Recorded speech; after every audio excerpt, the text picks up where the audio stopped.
بسم اللہ الرحمن الرحیم، السلام علیکم، میں کرامت مغل اور میرے ساتھ ہیں عیسیٰ نقوی۔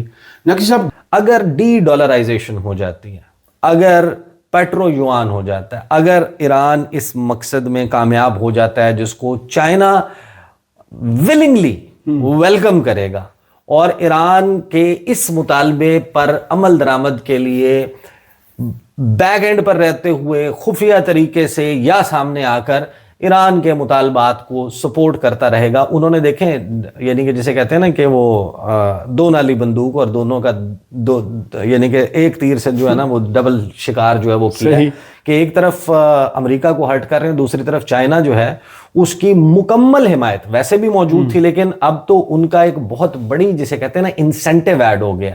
اب آپ اندازہ لگائیں کہ 20.9 ملین بیرل تیل روزانہ کے بنیاد پر اسٹریٹ آف ہرمز سے نکلتا ہے، یعنی کہ روزانہ تقریباً ہم نے اندازہ لگایا تھا کہ 20 کروڑ 90 لاکھ یا 9 لاکھ، بہرحال جو ہم نے اندازہ لگایا تھا اس کو 102 ارب ڈالر سے ہم 102 ارب ڈالر سے ہم نے جب ضرب دی تھی تو 2 ارب 131 کروڑ 8 لاکھ ڈالر کا تیل، کیونکہ وہ سارا تیل ڈالر میں ٹریڈ ہوتا ہے، یہاں سے نکلتا ہے۔ یعنی روزانہ کی بنیاد پہ دنیا میں مختلف ممالک کو 2 ارب 131 کروڑ ڈالر کی ضرورت ہوتی ہے، اور وہ امریکہ سے ڈالر حاصل کرنے کے لیے وہ امریکہ کے ساتھ معاہدے کرتے ہیں، امریکہ کے ساتھ تجارت کرتے ہیں، امریکہ کے ساتھ امریکی اشیاء خریدتے ہیں، امریکہ کو اشیاء بیچتے ہیں۔ امریکہ کی کرنسی کی ڈیمانڈ ہے، اس ڈیمانڈ اور سپلائی کے کانسیپٹ کو جو لوگ سمجھتے ہیں ان کو پتہ ہے کہ ان کی کرنسی آج اسی وجہ سے اتنی مضبوط ہے۔ اور اگر آج یہ پیٹرو یوان میں کنورٹ ہو جائے اور ایران پولز دس آف کہ دنیا کے جن بھی ممالک کو تیل چاہیے، تیل چینی کرنسی میں ہوگا، آبنائے ہرمز سے گزرنے والا تیل جو یوان میں خریدا جائے گا اسی میں ہوگا۔ صحیح۔ اب ظاہر ہے کہ بہت سارے امریکی اتحادی جو ہیں وہ شاید یہاں سے تیل لینا بند کر دیں، لیکن تیل اتنا ہی نکلے گا۔ گلوبل سپلائی کا 20.9 ملین بیرل تیل اگر پیٹرو یوان میں نکلنے لگ جائے تو اس وقت ایک یوان کی قیمت ہے 6.9 ڈالرز، اور ایک ڈالر جو ہے وہ کنورٹ کریں تو 6.9 یوان بنتے ہیں۔ تو اب آپ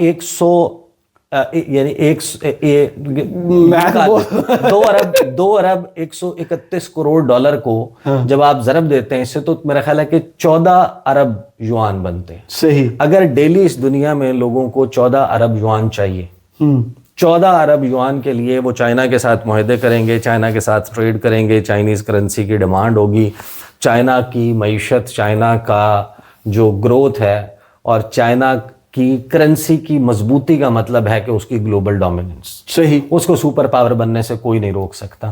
یہ بلا وجہ خبر نہیں آئی کہ پاکستان کو اب جو آبنائے ہرمز سے اجازت دی ہے پاکستان کو بلومبرگ نے رپورٹ کیا کہ اس وقت آبنائے ہرمز کے قریب سے ایک ویسل گزر رہا ہے جو تیل جس پر موجود ہے اور وہ پاکستان جا رہا ہے، کراچی جس کا نام ہے ویسل کا، کہاں کراچی کی طرف جا رہا ہے، پاکستان کی طرف جا رہا ہے۔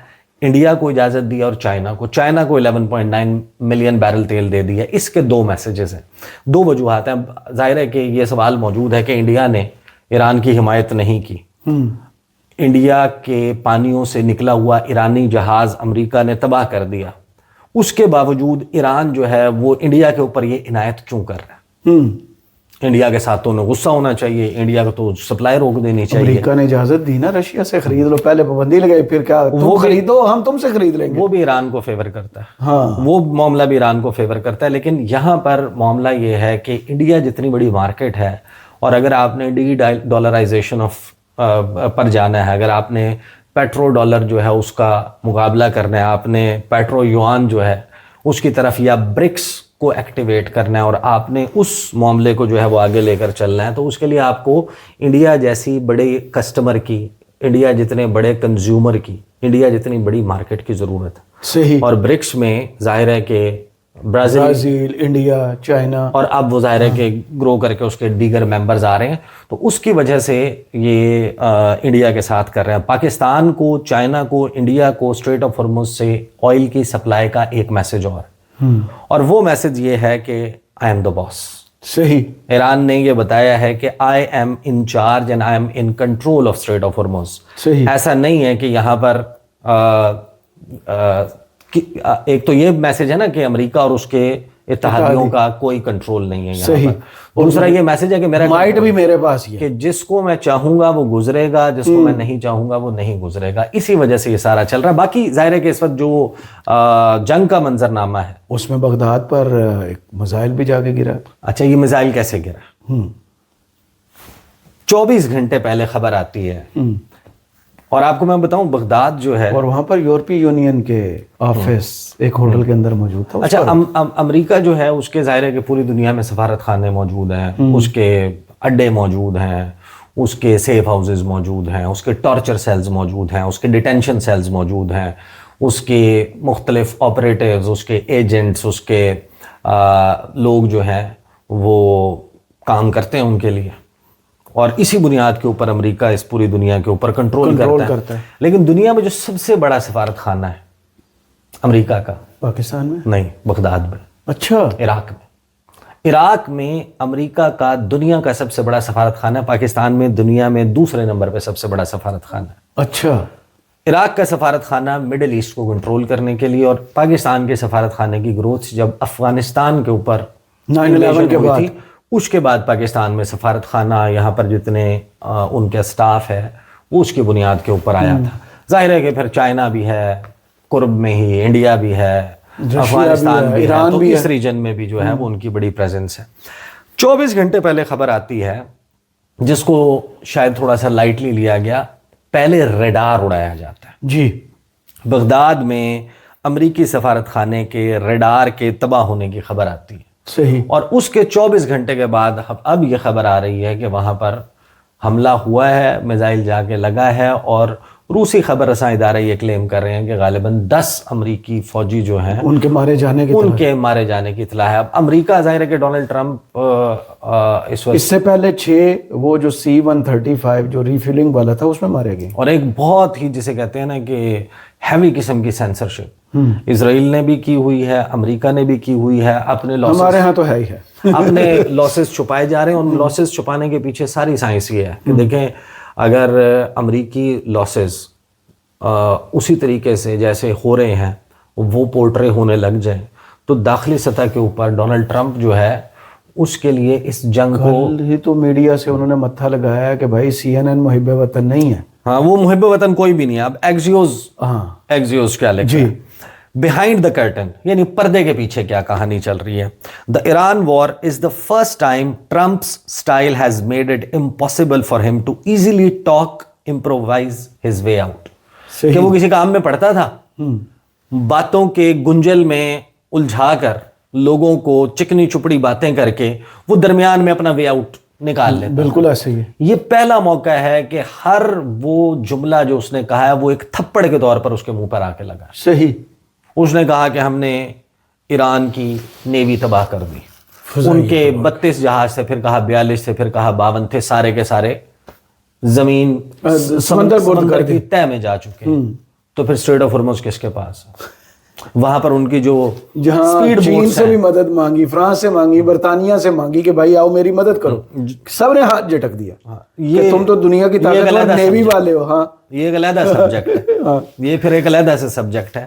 لیکن جو آبنائے ہرمز کا کنٹرول ہے, اور وہ کہاں گیا, وہ نمیٹس کلاس, وہ USS ابراہم لنکن, وہ USS رونلڈ ریگن. یعنی آج ایران نے دنیا کو تحیر میں مبتلا کر دیا کہ یہ جو فیئر فیکٹر تھا نا ان بحری بیڑوں کا, مائٹ جو امریکہ کی ایئر کرافٹ کیریئرز تھے, یعنی کہ جو طیارہ بردار بحری بیڑے تھے, ان کا ایک اتنا بڑا ہوا بنا تھا. اور ہوا تھا کہ بھائی امریکہ کی جو پاور ہے نا, اس کی سب سے بڑی نیول پاور, اس میں سب سے بہترین بات یہ ہے کہ اس کے پاس ایسے بحری بیڑے موجود ہیں جو طیارہ بردار ہیں. اس کے اوپر پوری چھاونی ہے F-35, یعنی کہ جو امریکہ سے زمینی اعتبار سے بہت دور ممالک ہیں, ان کو بہرحال ایک یہ آسرا رہتا ہے کہ اگر ہمارے قرب و جوار میں امریکہ کا کوئی فوجی اڈہ موجود نہیں ہے تو جب تک ہمارے ہمسایوں میں, ہمارے پڑوس میں کوئی ہمارے ساتھ غداری نہیں کرتا، ہماری ان کے ساتھ بنی ہوئی ہے اور اپنی سرزمین کو ہمارے اوپر حملے کے لیے استعمال کرنے کی اجازت نہیں دیتا، تو امریکہ جو ہے وہ اپنا 10,000 8,000 6,000 یا 5,000 کلومیٹر دور سے جہاز فائٹر جیٹس اڑا کے، جن کی لمیٹڈ کیپیسٹی ہوتی ہے، اگر ہم پر حملہ نہیں کر سکتا. صحیح. اور اس میں اس کا کاؤنٹر سب سے بڑا یہ کہ بھائی پانیوں سے وہ آئیں گے، وہ اگر آپ کے بندرگاہوں سے قریب انٹرنیشنل واٹرز میں اپنا ایئر کرافٹ کیریئر کھڑا کریں گے، وہاں سے F-35 طیارے اڑائیں گے، وہاں سے F-15 F-16 F-22 رپٹرز یہ جہاز اڑائیں گے اور اڑا کے آپ کو ملیا میٹ کر دیں گے. لیکن ایران نے جو سوارمنگ کے ذریعے اور جو ان کا ڈرون ہے اور پھر میزائلز ہیں، ان کے ذریعے ایک بات بتا دی کہ یہ ایک چلتا پھرتا ہائی ویلیو ٹارگٹ ہے، اپرچونٹی ہے. یہ ایک اور امریکہ کا تشخیص دینے کے لیے یہ جگہ جگہ چیزیں موجود ہیں، اور وہ اس گمان سے، یعنی کہ آپ دیکھتے ہیں نا کہ اس کا کبھی لوکیشن انہوں نے ٹرانسپونڈرز آف کیے ہوئے، جہاز کی لوکیشنز پتہ نہیں چلتی کہ کہاں پر ہیں. لیکن ایک بات تو طے ہے کہ اگر USS ابراہم لنکن آبنائے ہرمز کے دہانے کے اوپر یا اس کے منہ کے اوپر موجود ہوتا، خلیج فارس اور خلیج عمان کے درمیان ہے نا اسٹریٹ آف ہرمز، اگر وہ اس سائڈ پہ یا اس سائڈ پہ کہیں قرب و جوار میں موجود ہوتا تو وہ نظر آ رہا ہوتا نا کچھ کرتا ہوا، تباہ ہو چکا تھا. دونوں چیزیں ہیں. امریکہ کو ظاہر ہے کہ یہ خدشہ تو موجود ہے نا کہ چائنا رشیا کوئی اس موقع سے فائدہ اٹھا کے ایران کو اس قسم کی کوئی چیز فراہم کر دیں کہ جس کے ذریعے اس کو ڈبو دیا جائے یا اس کو ہٹ کر دیا جائے. اور اگر ایسا ہو جاتا ہے، اگرچہ آپ کو پتہ ہے کہ پاسداران انقلاب نے تو یہ دعویٰ کیا کہ ابراہم لنکن پر 2 دفعہ کہ 2 مرتبہ ہو چکا ہے اور ہٹ بھی کیا گیا، پیچھے کر لیا انہوں نے، وہ پیچھے دھکیلا گیا 1,000 کلومیٹر 800 کلومیٹر وٹ ایور. آپ کو پتہ ہے کہ سیف کیا گیا اسے. یہ 200 کلومیٹر کے ریڈیس میں گھومتا ہے. صحیح. اس کی جو ایڈوانس جو ویسلز ہیں جو اس کو پروٹیکشن کے لیے، اس کی حفاظت کے لیے جو جہاز اڑائے جاتے ہیں، یہ بحری بیڑا کو نارمل بحری بیڑا نہیں ہے. صحیح. لیکن اگر اس کو ٹارگٹ کر لیا جاتا ہے، اس کو ڈبو دیا جاتا ہے، اس کو کوئی نقصان ہو جاتا ہے، اس کا مطلب یہ ہے کہ ڈونلڈ ٹرمپ کی امریکہ کی ناک پکڑ کے بازار میں کسی نے جو ہے نا چھرے سے کاٹ دی ہے. صحیح. اور پھر وہ جو ایک جیسے کہتے ہیں نا کہ واٹر شیڈ مومنٹ ہوتا ہے ہسٹری میں، جس میں طاقتوں کے وہ یہ توازن اور یہ پلڑے اوپر نیچے ہو جاتے ہیں، بدل جاتے ہیں، تو وہ ایسا ایونٹ ہوگا اگر ان کا جو ہے وہ بحری بیڑا اس کو جو ہے وہ سنک کرنے میں یا اس کو ڈیمیج کرنے میں کامیاب ہو جاتا ہے. اس وجہ سے لگتا یہ ہے کہ امریکہ جو ہے اس کو لے گیا. لیکن اس سارے سینیریو میں ہم آگے بھی کسی اس ویڈیو میں ڈسکس کریں گے، اس سارے سینیریو میں ایک بہت ہی جیسے کہتے ہیں نا کہ پہلو جو بنتا جا رہا ہے کہ جو پے در پے شکست کا تاثر ہے، یہ ڈونلڈ ٹرمپ کو، امریکہ کو، اس بپھرے ہوئے سانڈ کو کچھ ایسا کرنے پہ اکسا سکتا ہے کہ جس میں ایک بہت ہی بڑے پیمانے کے اوپر تباہی، وہ کارپیٹ بامبنگ ہو سکتی ہے، وہ نیوکلیئر ٹپڈ میزائلز کا استعمال ہو سکتا ہے، وہ لو ییلڈ کے ایٹمی ہتھیار جو ہیں ان کا استعمال ہو سکتا ہے. اور اگر ایسا ہو گیا تو پھر معمولی ڈیولپمنٹس نہیں چل رہی. ابھی آپ دیکھیں کہ چائنا تائیوان چل رہا ہے، یوکرین رشیا آلریڈی دیر، تو پھر یہ ہاٹ سپاٹ وہ ہے جو پھر تیسری جنگ عظیم کی طرف اس دنیا کو پرفیکٹ ریسپی اس وقت بن چکی اور حالات بہت خراب ہو جائیں گے. لیکن ظاہر ہے کہ اگلی ویڈیو میں بھی جو ہے وہ کچھ نہ کچھ ہم نے ڈسکس کرنا ہے. لیکن یہ بڑا ہی امپورٹنٹ، آپ اس کو کہہ سکتے ہیں کہ اب تک کا سب سے بڑا سفارتی حملہ ہے. پیٹرو ڈالر کی ڈومیننس، اس کا خاتمہ اور possibly de dollarization and petro yuan صحیح وہ ہو جانا. یہ امریکہ کے لیے یہ امریکی اجارہ داری کی موت ہوگی، یہ امریکی سپرامیسی کی موت ہوگی. یہ اگر ہو جاتا ہے، یہ فیٹ اچیو ہو جاتا ہے، یہ کام ہو جاتا ہے، تو America will not be the super power. صحیح. بہت شکریہ عیسیٰ نقوی آپ کے تجزیہ کا. کمنٹس باکس میں ضرور بتائیے یہ ویڈیو آپ کو کیسی لگی. اجازت دیجیے. اللہ حافظ.